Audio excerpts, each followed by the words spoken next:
سالتوني عملت ايه في الويك اند اللي فات، هقول لكم عملت ايه. رحت كده فطرت في مطعم لبناني اسمه زروب، كان في تفسه جروب من زمان، منقوش زعتر حكايه بصراحه، والفول الشهير بتاعه اسمه فول ابو شادي، اطلبوه كده، واحلى شاي بالنعناع بصراحه ممكن تشربه، وانا شربت براد تقريبا. بعد كده رحت اجيب دنيا صاحبتي عشان نخرج سوا. بالمناسبه دنيا سوشيال ميديا مانجر، تابعوها هتستفادوا جدا. دنيا اقترحت عليا نوع من الديزرت كده ان احنا نروح نجربه، اسمه بنانا بودنج، من مكان كده اسمه ماجنوليا. تهنا عشان نوصل له جوه دبي مول نفسه، فاستوقفنا تريدا، جربنا من عنده قهوه وعجبتها ماتشا ستروبيري كوكونات جدا، انا كمان دقتها منها وعجبتني. سلونا في الطريق جوه دبي مول لحد اخيرا ما لقينا المكان. في 3 احجام منه بس احنا جبنا الحجم الصغير عشان احنا بس اللي هناكل يعني. هفتح الكلاسيك الاول ماشي.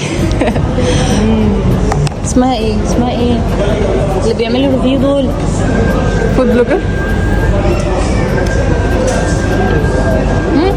حلوه طبعا حلو جدا. ايوه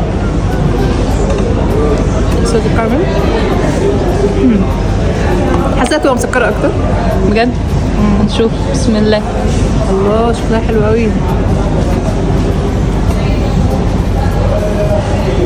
هي مسكره اكتر منها بس طعمهم زي بعض.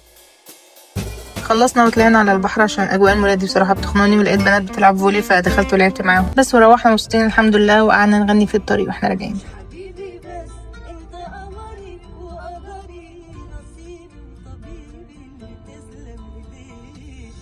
حبك انت شفت كل